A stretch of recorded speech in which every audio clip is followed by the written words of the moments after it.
দেবীর রঘু ডাকাত নাকি টোটালি ফ্লপ। একদিকে দেবী চৌধুরানী, অন্যদিকে রক্তবীজ 2। এর মাঝেই কি চিরে চ্যাপ্টা অবস্থা রঘু ডাকাতের? তাহলে কে হিট করছে বক্স অফিস? কেনই বা দেবকে একটার সাথে একটা টিকিট ফ্রি বিক্রি করতে হচ্ছে? অনেকেই বলছেন রঘু ডাকাত খুব খারাপ, আবার অনেকেই বলছেন যে রঘু ডাকাত খুব ভালো। দেবের শত্রুদের কোনো ষড়যন্ত্র নয় তো? রঘু ডাকাত নাম শুনেই দর্শক ভাবছিলেন বক্স অফিস কাঁপাবে, কিন্তু বাস্তবে চিত্রটা অন্য। দেবী চৌধুরানী ও রক্তবীজ 2 এর মাঝে জোর টক্কর চলছে রঘু ডাকাতের। এই যে দেব এত প্রমোশন করলেন, এত প্রচার করলেন, সবটাই কি তাহলে বেকার হয়ে গেল? একটা টিকিট কিনলেই নাকি ফ্রি দেওয়া হচ্ছে আরো একটা টিকিট, কিন্তু এমনটা কেন? রঘু ডাকাত ছবির ভিতরে নাকি নেই কোনো জাদু, না গল্পে, না অভিনয়, না পরিচালনায়, এমনটাই বলছে দর্শক মহলের কিছু অংশ। ছবিটা ব্লকবাস্টার হবে এমনটাই ভেবেছিলেন নির্মাতারাও, কিন্তু দর্শকের প্রতিক্রিয়া একেবারেই উল্টো। তাহলে কি রঘু ডাকাত দর্শকদের হৃদয় জয় করতে ব্যর্থ?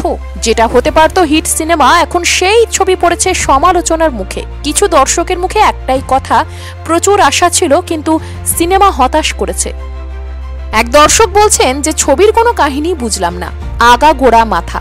কেউ লিখছেন ছবিটা ওভারঅল ভালো হয়নি, আমার আশা পূরণ করতে পারেনি। দেব ভক্ত এবং বাংলা সিনেমার ভক্ত হয়ে বলছি। আবার কারো মতে ফ্লপ মুভি, তাই দর্শক টানতে একের পর এক অফার। একটা টিকিট কিনলেই নাকি আর একটা টিকিট ফ্রি। এমন অবস্থা বাংলা ছবিতে কতবারই বা দেখা গেছে। এটা শুধুই কি ব্যবসায়িক স্বার্থ, নাকি হাইপ তোলার প্রচেষ্টা? তবে সবটাই কি তালে গোলে গুলিয়ে গেল একেবারে? রঘু ডাকাতের ঐতিহাসিকতার মেজাজটা নাকি ধরে রাখতেই পারেননি দেব। কেনই বা গল্প থেকে সিনেমাটোগ্রাফি সবটাই গুলিয়ে গেল? দুর্ধর্ষ ডাকাতের চরিত্রে দেব জমে উঠবেন বলে আশা ছিল সকলেরই, তবে কি তিনি সেই ইম্প্যাক্ট ফেলতে পারলেন না? আবার বহু দর্শক রঘু ডাকাত দেখে রীতিমতো গদগদ, ভীষণ ভালো লেগেছে তাদের। দেবকে যেন ঠিক এই রূপেই দেখতে চাইছিলেন তারা। অন্যদিকে দেবী চৌধুরানীকে প্রশংসায় ভরিয়ে দিয়েছেন দর্শক, কিন্তু ব্যবসায়িক দিক থেকে অনেকটাই পিছিয়ে এই সিনেমা। কিন্তু কেন? তবে কি রয়েছে অন্য কোনো কারণ? প্রচারে কিন্তু কোনো ছবি খামতি রাখেনি। দেবী চৌধুরানীর প্রচার ছিল চোখে পড়ার মতো। প্রসেনজিৎ আর শ্রাবন্তীর অভিনয় যথেষ্ট প্রশংসা কুড়োচ্ছে।